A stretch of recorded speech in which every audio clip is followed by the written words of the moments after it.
Hello friends 16th రాబోయే episode ప్రోమోలో ఏం జరుగుతుందో తెలుసుకుందాం. అక్కి పెళ్లి కూతురుగా పెళ్లి పీటల మీద కూర్చొని ఉంటుంది.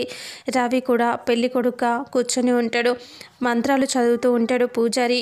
ఆర్య చాలా ఆనందంగా నవ్వుతూ కనిపిస్తాడు. అక్కి అను అందరూ కూడా చాలా హ్యాపీగా ఉంటారు. పెళ్లి జరుగుతూ ఉంటుంది. పెద్దోడు సీసీటీవీ ఫుటేజ్ అన్నీ చెక్ చేస్తూ ఉంటాడు. ఇక సీసీ కెమెరాలు అన్నీ పెడతారు. పెళ్ళి జరగకుండా రాకేష్ ఏం చేస్తాడా అని చెప్పేసి. కానీ ఇక్కడ రాకేష్ లేడీ గెటప్ వేసుకొని ఇంట్లోకి కూడా వచ్చేస్తాడు. ఒక కెమెరా కూడా పనిచేస్తూ ఉండదు. అప్పుడు లోపలికి రాకేష్ వస్తూ ఉంటాడు. వాళ్ళని వదిలిపెట్టను, ఈ పెళ్ళి జరగనివ్వను వాగ్దానం చేస్తాడు కదా, అవి చూపిస్తూ ఉంటారు. ఇక్కడ రాకేష్ అలా వస్తూ ఉంటాడు పెళ్లి కూతురుగా ఆడపిల్లగా గెటప్ వేసుకొని. ఇక అప్పుడే పెద్దోడు ఆర్యకి ఫోన్ చేసి ఇలా చెప్తాడు, అన్నయ్య ఇక్కడ ఒక సీసీటీవీ ఫుటేజ్ పనిచేయట్లేదు అని చెప్తే, అవునా నేను ఇప్పుడే వస్తున్నాను అని చెప్పేసి ఆర్య వెళ్ళి రవి గది దగ్గర పిలుస్తూ ఉంటాడు. రవి రవి అని డోర్ కొడుతూ ఉంటాడు.